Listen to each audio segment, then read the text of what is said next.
All right, cowbell time. February 18th, Thursday. And it's time for the Low Rider. Here's Riggo. It is the Low Rider indeed. I'll tell you what, Todd, I've got, just dawned on me and I had to chuckle. I don't know, you don't realize it. I don't think anybody ever does when you get older, when you turn into the old coot. Yeah. I'm afraid I'm turning into the old coot. I can't believe it. I feel young, I feel vital, but I got coot tendencies. Yesterday, you've been over our house. We got the downstairs. You go downstairs. There's a big, long partition as you go down. It's like a banister, but it's got a level spot on top of it. And occasionally, one of our cats will jump up there and just kind of hang out. So I'm coming. The youngest cat, his name is Prince, but I call him Mung. And a lot of variations of Mung, like Mungie, Mungstered, Mungiola. That's the mean one, right? No, that's the nice one. That's the nice one. Mungie's the male, and he's a good boy. The female, who's the other little wench?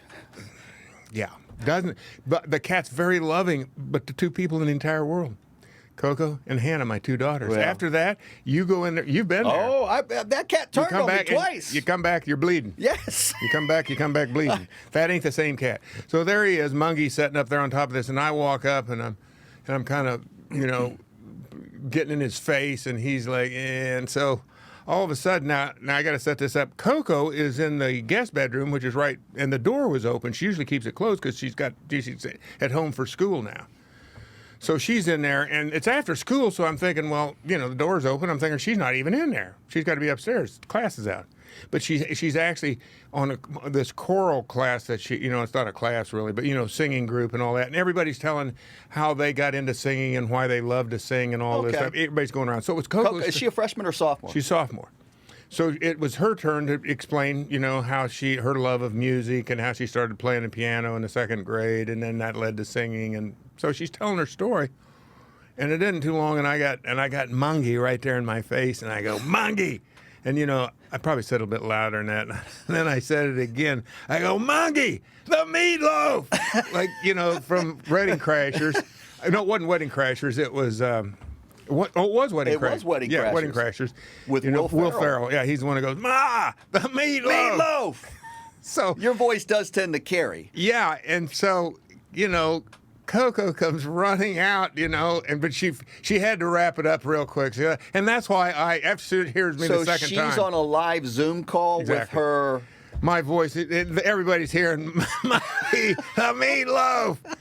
And she comes out, she's laughing because, everybody's going, what is this? You're telling us all this. We got Mungie the meatloaf in the background. So that's when I realized I'm going, I don't, how, and that's what, I think that's how you become an old coot, is you really have no things around you you're oblivious to. Of course, in my defense, I didn't really know that she was in there. I didn't know the door was open. I was pretty close. I mean, I could have checked, but I didn't. That's what I'm saying. I think I'm on the borderline there, where you just do what you do, and you don't really care what happens. Older you get, flatulence, that ain't a problem. You ever notice when you get around really old people, they just crack back. That is true. They just crack back. They don't even bat an eye. No, it's like we don't care anymore. We're less tolerant about everything and everybody. Is it where you just get so easy going that there ain't? I mean, I gotta admit though, I've seen some older folks though that still got plenty of feisty in them. You know what I'm saying? They'll still. You want a piece of me? Yeah, they'll still. In fact, my dad was that guy, all the way down to. I think finally in the end, when he did turn into meatloaf, that there was no feist left. I remember one of the last times I was with him, and he had dementia pretty bad. And I have to say this: it's a very frustrating disease. And I think, I don't know for the participant or the person with dementia how frustrating it is. I'm sure it is in the beginning, but after you get finally lost in it, you don't I would know. guess. I would guess know. it's like, just being on an acid trip or whatever. Yeah. That doesn't scare you, I guess. It's just like, whatever's, you make out of it whatever you want. But I remember the last time I ever saw my dad, he'd always like to, pull a fast one on everybody. So he goes, hey, I got a barrel of whiskey hid around here, and I know where it is. But, of course, there was no barrel of whiskey. Wasn't even close to a barrel of whiskey. He didn't have a bottle of whiskey. And I had my friend Dwayne. You've heard me talk about Dwayne before. He was with me. He drove me up there. I said, my point is that in a way, if you play along with that, it actually becomes kind of fun. It's almost like, for me, it was like being in an acting class. You were doing a little improv, Yeah, see which way he's going to go? Well, because like I had Hannah, my oldest daughter, with me, and when I first get there, he goes, "Who's that?" And I said, "Oh, that's Coco, your granddaughter." And he goes, "Oh, okay." And typical of people with dementia and or Alzheimer's, I don't think he was ever officially diagnosed with Alzheimer's, but literally 30 seconds, a minute later, he goes, "Who's that?" And I explained again, "That's Coco. That's my daughter, your granddaughter. I mean, that's Hannah." I'm starting to get it. Is this contagious? It might be. Well, it is kind of hereditary. And so I say it again, and then give it another 2 minutes. Now, who's that? Yeah. And so then I go, "That's Hannah, your granddaughter." And so the fourth time, "Who's that?" I said, "That's my wife." And he goes, and same thing. He goes, "Oh, okay." I mean, just didn't bat an eye. But anyway, back to the whiskey. To give you an idea how it's at. So you finally got to go with it. If you can't, that's the frustrating part. When you keep trying to set somebody straight, I mean, for me, I got too frustrated. Right. So I just decided to go with the flow. And it actually became quite, like I told you, when he said, he gave me that look like he always used to do, like, "Hey, I know something you don't know, and I got a barrel of whiskey, and I hit it. You don't know where it is." And I went, and so I play along, and I go, "Oh, really?" I said, that barrel of whiskey that Dwayne and I found just, like a day ago? No, we found that barrel of whiskey pot, and it was just like, Now you're on a journey, man. Now you're telling a tale, and it is a little improv. yeah, that's exactly what it was. And believe me, for him, it was like, "Oh, so you found a barrel of whiskey." I mean, he was into it. Yeah, if you don't understand and you're correcting and you're frustrated, then you don't understand the disease and what's going on, because they're not doing this intentionally. Exactly. And in other words, I don't know, right or wrong, I have no idea. No, I didn't go to a doctor and didn't ask him, basically, or a psychologist, whoever it may be, to say, well, when you're around somebody who has this, how do you deal with it? Because it is, I mean, there's a lot of people that have to deal with this situation. And I found that I don't find that it's disrespectful, because really it actually is something that you're dealing with somebody who has no clue of what's Right. going on, and it actually becomes fun. I mean, somebody could take that the wrong way, but if you're sitting there constantly telling people who so-and-so is, if you'll have more fun, at least I did, if you just make stuff up, and it'll actually add to the experience. Right. And as opposed to the frustration you go through when you keep reminding somebody, "No, that's so-and-so." Keep correcting. Exactly. And it's not registering anyway, so Right. might try something else. Right. That's what I'm saying. You keep throwing a fastball and they knock it out of the park. Maybe try a curve. Well, that's the maybe hideous a changeup. nature of the disease. And it's bizarre how fast it can happen. Yeah. And to anybody, let's hope that they continue with a lot of research to find some cure, because I agree. it's devastating. Well, and I'm going to tell you something, Todd. Based on it's something I don't say I wake up with it every day, but I'm telling you, every time I can't remember something, you have to CTE and all this stuff, and you see the ravages of how people that used to know, and or people you read about people that actors or whatever, and all of a sudden they disappear, and then you start reading a little bit about them, you find out that they ended up with dementia. Well, your or line of Alzheimer's. work in particular, and that's why the I say. CTE and the head injuries is about as probably the worst occupation you could have, Yeah, I which think is so. why, unfortunately, the body of work of players in the 50s, 60s, 70s, and 80s now, and you have be able to look backwards and see how many individuals have been affected by this. Mm-hmm. And it manifests itself in a lot of different ways. Unfortunately, Vincent Jackson, of the great wide receiver who We're looks just found like dead in a hotel. yeah, correct? and it looks like he took his own life. And Is that what they're thinking now? Yeah, and unfortunately, you see more and more of this. And he's a young man, I believe, was only 38 years He'd been old. in there since January 11th, I think I read Right, it yesterday. So right. he just kind of walled himself off. And And so what was the they have the not cause of said death? they have not released that part of it, but they don't expect to find any foul play or Yeah. or anything otherwise. So And I've known some other players that have dealt with this that I've had long talks with about that. Guys in their 50s, even in their 40s, and how pervasive it is. So let's hopefully that it's literally it's one day at a time. I hate to say it, like that old sitcom. There's you get up. I'm starting to understand. I don't know which one said it. They say crazy horse, but some famous Native American chief said something like, "Today is a good day to die." Right. They said that Crazy Horse said that when he was running back before when he was whipping him up to take Custer and teach him a lesson out there at the Little Bighorn. That's pretty good. That's pretty good pregame speech. It is a pretty good, because when you think about it, you wake up, you never know when you're going to get the call. You just never know. Custer did not just, he did not rally the troops in the similar spirit. Well, there was a little secret that he forgot to find out. He thought that there was just a bunch of, of children and I guess squaws or lady Native Americans. I don't think they call them lady Native, but anyway, I don't want to be, whatever that is, politically incorrect here. He just thought that was, and just a few Braves or whatever. It turned out there was about 3,000 or 4,000 Braves. Missed it by. And they were down 4, there. They were down there like in what do you call it? Gangs in New York. They were down there sharpening all their tools of war, getting ready. They're going, cracking their knuckles and going warming up and going, come on, blue coats, let's get this thing going. But there was a moment in there where I guess it was Benteen. It was either Benteen. Or who was the other one? He was Captain Benteen, and there was another guy. I can't think of his name right now. But they went down from up on a bluff and came down into the river bottom, and that's where the first engagement took place. And then Custer was making a circle where I guess he was going to come in for the coup de grace once they got everybody under control. And for a while down there, and I forget the other one, Fenton, what was his name? Fetterman. I think it was Fetterman. He was to circle around way back behind him and cut off any kind of a retreat. So they were going to, I don't know if it's a pincer move, I'm not Mr. War College here. But anyway, they get down there, and in the very first skirmish, I mean, it was touch and go.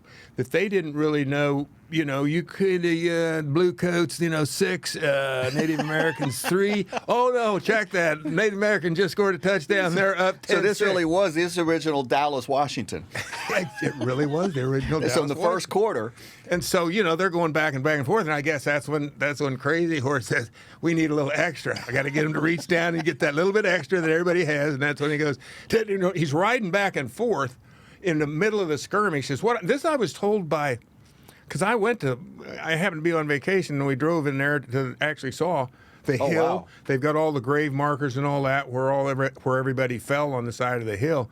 And then they give the Park Service, and they tell you the story of how it all happened that day. And so I'm kind of reciting all of this from memory, which was about 20-some years ago. But anyway, where was I on the story? They've got it going back and forth. Custer. He's whipping him up. Crazy Horse.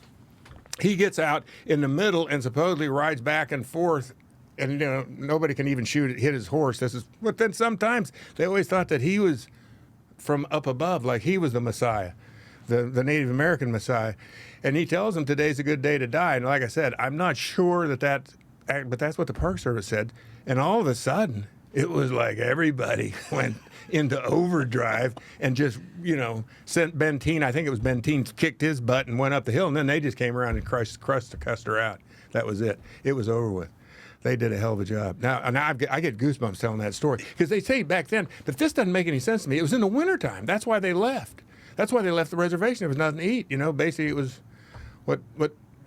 that's what our government did back then. They discovered gold in the Black Hills, and that was reservation land. And then all of a sudden, they wanted to go in there and pan the gold, and so they kind of kicked the Native Americans out. And Sitting Bull said, "Well, we're going to starve if we do that." So he took off for Montana, and you'll be considered a hostile if you don't get back on that reservation by 4 o'clock this afternoon. Yeah. And it was wintertime, and there was all kinds of stuff going on. But anyway, that's our history lesson for today. That's always a tremendous story. I'd have to get out there and see that. That would be fascinating. It is, and I've been by it twice when I was doing the Riggo on the range, and it's just like something it's hard to appreciate. But you know what? When you think about it, Todd, it's stunning because I think that was like in 1860. No, 1873 or something like that. You think about it, that's not that long ago. No. It's not that long ago. No, it really. I always do this thing with my age where I go as old as I am, go back to your birth and go back that far. And it kind of gives you an appreciation where you, depends on how you look at things. I mean, it depends on the day. Some days I feel like, well, I'm 71. That's a long time. And then sometimes I go, God, it just seems like I was pooping in my diaper. You know, it's like, what happened here? It's kind of the circle of life. We're all going to be pooping in diapers again. That's another good point. Excellent point. I think that's basically telling me I got to get some work because I have too much free time. Well, anyway, what about this weather? What's going on with that? Well, it is winter. It is. Well, it is winter, but we are in the middle. I have to say this. I think they set a record, and I haven't seen it. I haven't been able to talk to my younger brother. Do you realize yesterday morning in Centralia, Kansas, guess how cold it was? 5 degrees. Minus 26 degrees. Whoa! Minus 20. I don't see the big guy camping out on the farm. It's funny you should say that. I thought to myself, I think my sleeping bag good down to around, now that would be, I guess, out under the stars, maybe to about, and I've camped where it was like 10, 15. Below or above? No, above. So I'm thinking, minus 26, I might have had to go, I think I got to go get in the car and start the car. And hope the car started. Yeah, I mean, you're talking hypothermia and some bad stuff if you're out exposed in those type of, I don't care what kind of, I'm just saying. Oh, no. There's stuff you could easily, I don't say easily, but I don't think that'd be anything to get too worked up about. I don't know. But then I said, I would always go, hey, I'm cold as hell. I'm going to keep the car running just in case. Oh, wait a second. What's that? Oh, my nose just fell off. Maybe I better go into town and get warmed up. Why is my take my nose frozen? with me. Take my nose and these 3 fingers. Oh, I got 3 fingers laying over there. It is cold out here, folks.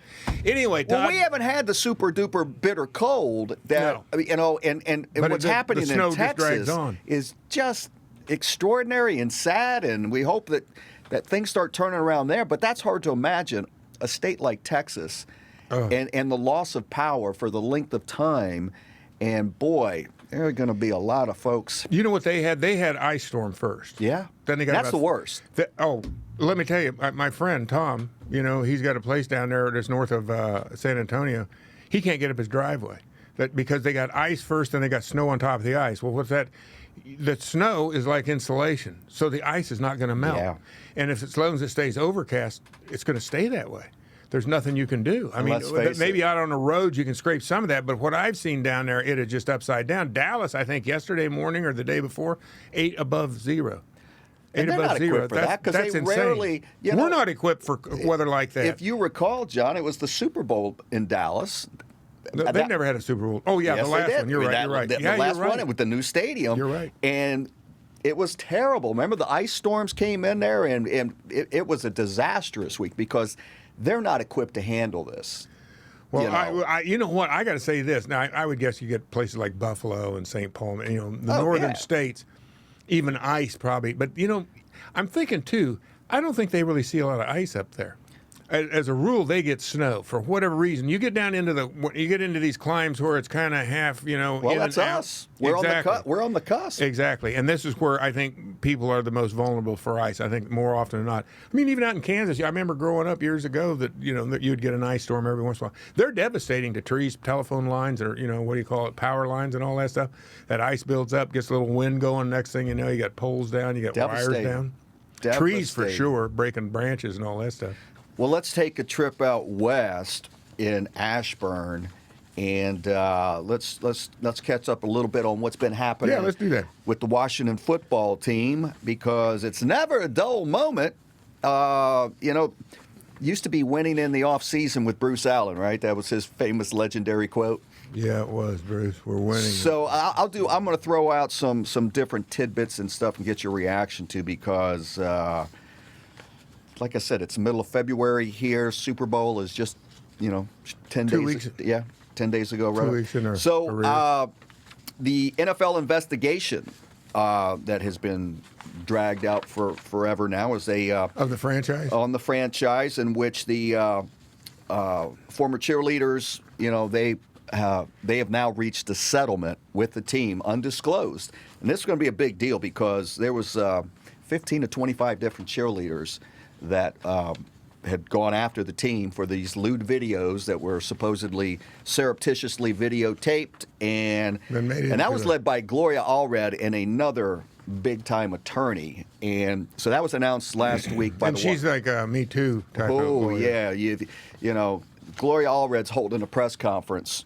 You don't want to be on the other end of that, which she is notorious for. So that was settled. The terms not disclosed. Everybody zipping it up. Yeah. So along with that, you've got Roger Goodell, and I did not see this until I did some more research yesterday. Goodell made this statement this was reported February 10th, a week ago, from John Keim of ESPN. And Goodell said that the investigation headed by Beth Wilkinson is nearing the completion. And he then went on to say, and this is very telling, quote, "To me, the important thing in the context of this is that the Washington Football Club has made a lot of changes already. Dan and Tanya are going to be done making those changes for the football club. It's good to see that, but I expect that Beth's recommendations will be something that will be added to that." So what are you reading into? So Because I got no idea what he's saying other than the fact that it's business as usual. Everything that is right in front of our face with all of the hirings, right? It's give us your minorities, give us your women, give us anybody that we may have offended in all the errors of our ways in the past. We've got new HR. We've got new people across the board. They announced last week that they are pausing the cheerleading program. They are pausing the marching band. So there'll be no more cheerleaders next fall. Well, they're pausing it, whatever that means, and that they're going to reevaluate everything. It's all of these moves that we have seen. They hired their fourth player personnel person that was announced in. Gentleman's name it's Bill Polian's son, Chris Polian. Now, he is the third former GM that they now have in place. But he was a GM somewhere? Yes, or he was. Dad was? He was. Let's see. He first entered the NFL in '94 as a personnel assistant with Carolina. And then he served as a GM for the Indianapolis Colts from 2009 to 2011. Really? He was the head guy? Yep. Okay. So that's three GMs now with Marty Herney, Martin Mayhew, Polian, and Eric Stokes, who was the former director of pro personnel. He is the senior director of player personnel. Polian took Stokes' job. So now you got four cooks. You got four cooks in the kitchen. I don't know what to make of that. It seems like they actually they have more coaches and player guys than they do players. Well, you know what I'm saying? That it's like who makes it? And yet, I guess Ron Rivera is still in charge of everything. But let's go in the totality of it all, John, because with all these moving parts, the team name. So they did what they did at last year that was forced. That was driven mostly, though, by, I believe, Fred Smith and maybe all the sponsors. Huh? And all the sponsors between, they flat out said, change from the Nike name or we're to pulling FedEx to all of them. They all ganged up and said that or else. So it wasn't out of any goodwill or otherwise. No, clearly it wasn't. You've got the one sexual harassment lawsuit that was settled. Years ago, years ago, it's sealed. And well, let me say this now, and which kind of interesting, and I don't know which way. That was I think it was 2010 is when that incident. Right around there, it's in that time period. So you're talking close to a decade ago, right? So I don't know if you're sitting there and you're Roger Goodell and you're looking at, and let's say it comes back and everything, they find out that this was serious sexual. I don't want to say assault, but harassment. And this is the same thing that caused the Carolina Panthers franchise to come up for sale. Jerry Richardson was accused of this in his office, but I guess his was recent. It wasn't something that was I don't know actually. So I shouldn't say that. I'm just guessing that that's what it was. But I'm wondering, is this where you let somebody because you've made all these other changes? In other words, that's where ultimately. is there a chance that the franchise could be up for sale? Basically, is what we're getting where this thing could have been headed, or possibly is, or possibly not. Well, with all these satellites out here orbiting that I'm pointing out to you, that are real, that are alive, that are in play, that have been in play, that continue to be in play, haven't even got to probably the biggest yet, which is the minority partners that own 40% of the team. Yes. And Dwight Schrute, Rothman, and your guy Fred Smith, and their hostile takeover or attempt, if you will, and the nastiness that has come with that and what's being played out. So this is at the highest levels of the league, and it's an embarrassment for the league, and it's the last thing the league wants. But so we haven't talked about anything on the field at all, with the exception with the front office, which again, so complete makeover. Complete makeover. So all of this is the window dressing for the ownership to continue to own this franchise, in my opinion. That these were all, they were on double secret probation. Yes. 21, 22 years of this is what we are, this is what we got. Forget the product on the field. Well, off the field, we're definitely not winning, and possibly illegal behavior and otherwise.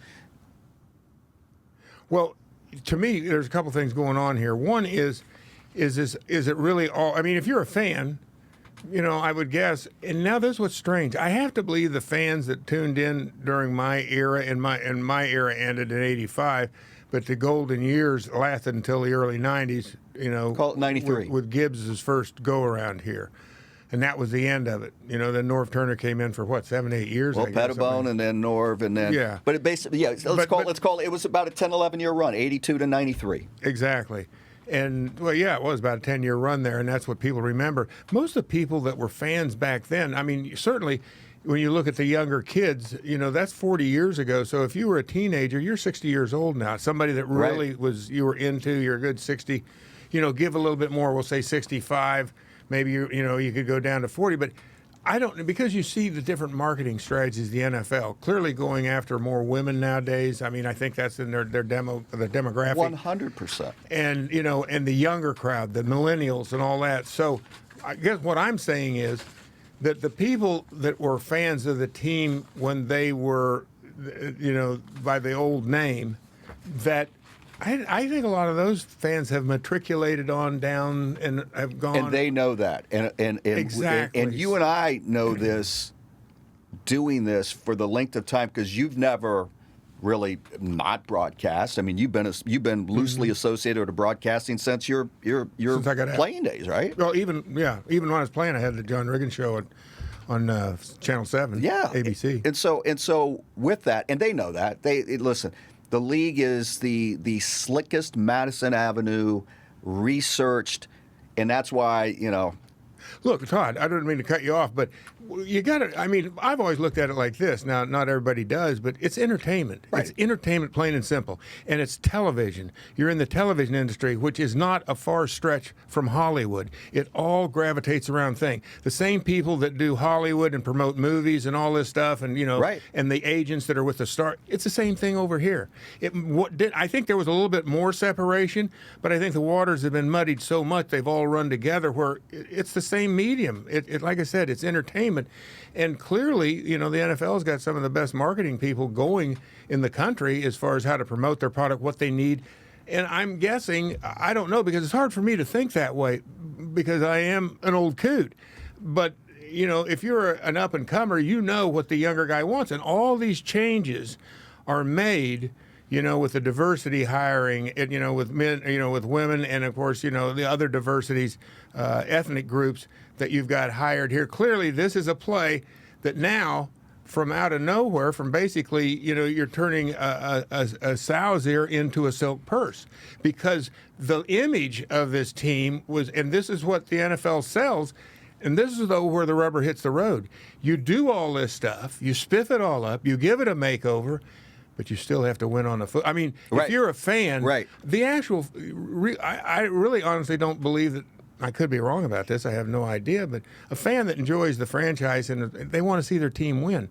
And I don't know, and you hear all the talk of, they need more diversity in the NFL, but I'm thinking, Well, if that brings Winning. winning, but without winning, you have nothing. And so that's what I'm saying. Where this is, like you said, I think more of an effort to say, hey, look, we had it wrong without saying we had it wrong, and we've made a lot of serious changes here. Give us one more chance. But like I say, the pressure then is what's going to happen down on the field. But this is to save the franchise from going someplace else. I'm guessing that's what this is all about. That's where I agree with you on a number of points relative to the NFL realized this isn't a 40-plus audience anymore. That ship has sailed. They're getting old. They're dying. The future is younger. Yep. It's digital. Kids aren't playing football the same way, so they have got, women are a big part of this, and it has been an initiative there for years, and you're seeing the results of that. Every year, women's viewership is going up, and that's part of their future. And so they got to get rid of the spandex, the pants. Because it's just like the cheerleaders. The players are sex objects. If you're getting, just a little aside. They got to start wearing stuff like the NBA wears, the baggy pants down to their knees. Well, the NBA, everybody's going short again. They're coming back. They're coming back. They're coming back. Isn't it weird? And I'm sure sideburns are coming back. Afros are coming back. What the heck? Right on. Everything old is new again. Hey, I still. Yeah. I just had long hair. I don't think I really ever had afro. So the bottom line is. State of flux, and it's going to be interesting because the NFL is going to, they're going to punish them. I cannot imagine a scenario where that, because the outcry is there. Okay, I got to stop you there. And the drum beats are loud enough. So how's the NFL punish them? Fine them? Fine them and take away draft picks. That defeats the purpose. That's the part I don't get. We're not here to reward you or make it even or fair. A punishment, we're going to take something away from you. Yeah, I get that, Todd, but I don't see you take draft picks away and all of a sudden it makes it harder for them to win. If they don't win, they go back into the same old cesspool. Punishment. And I don't listen. So wait a second. So how does that translate then? If you're a fan, I'm thinking if you're a fan, you'd almost say, well, why don't we just make the punishment you get rid of the owner? And let's start anew, and you don't take away any draft picks. How about that? Because that gives us a better shot at winning, because that's what this is all about. They've already made what they should have done, so that's their punishment. They put everything in place to make it nice for everybody to be, for the optical part of it. But let's, to create the illusion, but let's just eliminate that. Bring in a new owner and start, and don't take away any draft pick. I mean, if you ask the fans, which way would they go? Oh, there'd be a ticker tape parade. Are you kidding? If it was Roger Goodell, they'd have a statue of him downtown. Of course, they'd get whatever. They'd name the stadium after him. Is there something at DuPont Circle? Would there be a statue, about a 40-foot statue of Roger Goodell? Maybe on a horse, Exactly, on a horse. There'd be a ticker tape parade. So I'm just saying. They could stiff the horse they could stiff him and the horse that he rode in on. Isn't that the old? Yeah. And now you've so you've got all the satellites in orbit over here, and the biggest part with Dwight Schrute, Fred Smith, and Mr. Rodman. They're not punks, okay? They've got a junkyard dog that I think they've got him in quarantine over in Baltimore, not because of COVID, because of other things that he may have caught. The soap opera is far from over. And so now let's go. I guess ultimately this is on the field.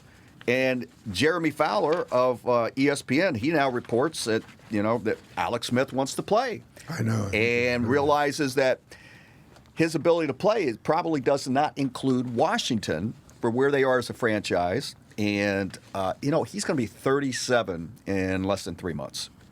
37.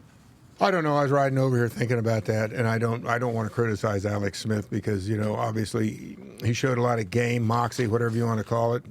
Other people would say he showed a lot of stupidity. It depends on which camp that you're in. I prefer not to tell you what I think, really down deep, because you don't know. Everybody's different. I know if had it been me, my cleats would have been hung up 2 years ago when the leg was snapped and I started going to they're sawing on my leg constantly. I'm going, I don't think I need to be Which operation, number 11 or 12? Because he had 17 or 18. I think number 2 would have been where I would have logged in and said, check. Especially when somebody came in and said, they still got to pay you $71 million. And I go, okay, 71, and let's see, 71 and 240 million. That's $310 million. I think I'm good. I think I'm good. I think I'm good. Hey, NFL, thank you very much. I've got $250 million to play with for the rest of my life. I'm going to be fine. Why do people do this? I just don't. I mean, I think we talked about it a little bit last week. But it can't be the locker room, although that's a lot of fun. I mean, you know, I've kind of quit drinking, and I'm afraid that's a sign I might be growing up, which I'm going, I am 71. Is that good or is this a bad thing? I can't tell. But clearly, Alex, what do you hope to accomplish? Where do you hope to go? And this, you hope, against fate probably that, that somebody kind of comes to their senses, if you will. How can he help a team? Does he just want to be around a team? My God, you're young. You got a young family. You got all this money that, obviously he's a sharp guy. And I'm sure that, he doesn't need the money, I'm guessing. And I could be wrong about that. Mark Brunell, he went belly up, and this guy made tens of millions of dollars. We don't know that. Is that a possibility? We don't. If that's a possibility, okay, I got to shut up. But if that's not, and I don't think it is, I would guess it's not, I just got to go, what are you trying to prove? Because when you came back last year, you weren't very good. You really weren't. And I think, I'm not saying that he's one of those guys that never got in the right situation at the right time, because I think he's a decent quarterback and he could have had a lot more success than his resume will ever show. But at the same time, he didn't. And now he's at the end, and now you're holding on, just grasping onto something, and it's slowly pulling away from you, like holding onto somebody's leg as as Don McNeil did to me, onto the jersey, and it's slipping away, and you're not going to be able to wrestle it down. I just don't get it, because I don't see him ever on a team where he's going to be the guy that makes it happen. They go to a Super Bowl. I mean, that's the one thing he doesn't have. He's never been in a championship game, I don't think, and has Johnny never gone to a has no more mobility. That's not going to dramatically improve. Well, my point is, though, okay, what's the upside? You don't need the money. Well, let's take that argument. So the only thing you're chasing is a ring. Well, the odds of you having anything to do with basically getting that ring are pretty slim indeed. I just don't see 14 or 16 games and you get on a team where they can't protect the quarterback. I don't know. But you know what? Got to do what you got to do. It's a different type of mindset. Dirty Harry. Man's got to do what a man's got to do. Well, this got my attention as part of this article, just talking about, first off, hopefully, now that you've got 3 former GMs and another made guy in your personnel department, somebody's going to make a football decision and say, this is not good for our franchise and our football team. It's time to part company with Alex Smith. And as wonderful as last year's story was, this is a business. This is a business. And if we're serious about winning football games and what's in the best interest of our team, we got to move on and do our thing. Well, here's where it really depends on how you view the game itself. I mean, I have a little bit more of a, I would think, realistic view that it is entertainment, and they move on very quickly, and there is no love lost for yesterday's heroes, and that basically what I'm saying, that they should have never got to the position where they were in to have to rely on Alex Smith this year at all. Right. That should have never happened, and I think that there's, at the same time, Alex Smith was willing to come out there and lay it on the line. And when you think about it, I said it's entertainment, didn't I? What makes a better Hollywood story than the guy coming back from all odds to come out and conquer? That was a story the NFL sold constantly, not just this team, but the NFL. And so, and they can, they can play to the dedication and the love of the game and all this stuff, which in his case, I guess it has to be true, but I'm sitting here kind of going, Alex, did anybody tell you? They don't care. They just don't care. You're a great story to them, but Alex is smarter than me. He probably knows all that and still says, yeah, but. It's back to exactly what you just said. And as much as we don't want to believe it or in denial, in the old school of it is blood and guts and leaving it all out in the field and love of the game and all that. It's not. And it's not. And to that point, John, when ESPN did their 30 for 30, and he was doing all the interviews and everything last year, and heroic and everything, and not taking anything away, but continue that theme, if you will. He then did the 60 Minutes interview in January, right? And all these pieces are the traffic and everybody taking them in, and that emotional, feel Sure. that and it is right. This is what caught my attention that I did not see or know, because as part of this article from Keim, is finally later in January on an appearance on the Rachel Ray Show. Alex Smith, an appearance on the Rachel Ray Cooking show. show. That's all you need to know. It's a cooking. It's kind of like an advanced version of Riggo on the Range, which is a cooking talk show. No, it's not. And I resent that.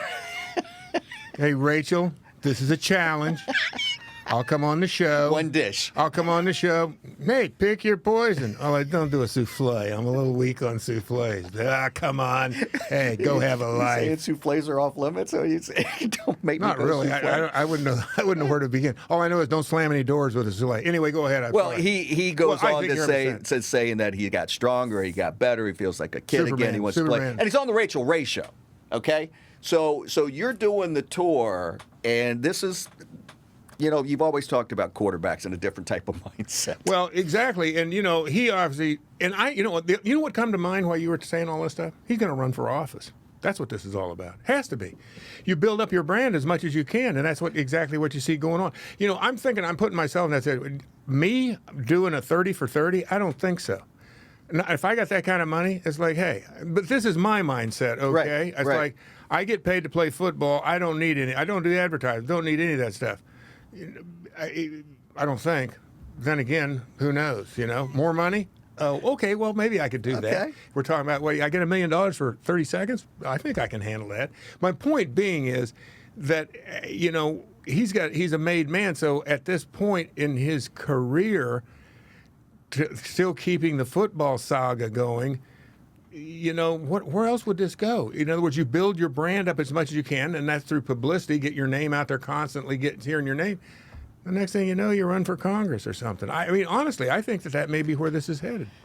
That or broadcasting. The other leading prevailing thought, and this makes too much sense, and people have already connected the dots in a big way, is for him to join Urban Meyer down in Jacksonville. They're going to have Trevor Lawrence, and for him, Urban Meyer was his coach. Oh, And that he comes wow, and I didn't think of grooms. that. He comes and grooms the young Trevor Lawrence. But as a player, as a coach. as a player coach. So he's in uniform. It's kind of- but it's- it gets down it's to what you. they- Hey, what happens if Trevor Lawrence gets hurt? Somebody's got to go in and play. I don't think I want Alex Smith going into play from what I saw this No. year. I really don't. No. I don't know. Maybe I mean, in a perfect world, if he would be able to sit back like Tom Brady does, for whatever reason, and not have any pressure on him. Well, I don't think he's going to get that kind of protection, that kind of help down in Jacksonville, Riggo. Yeah, but he's got Urban Meyer. But remember this, I'm 71, and you bring up 37. He's a kid. His whole life is out ahead of him. I've never felt so good in my life. In fact, I'm going to have to go take a nap. Riggo, out.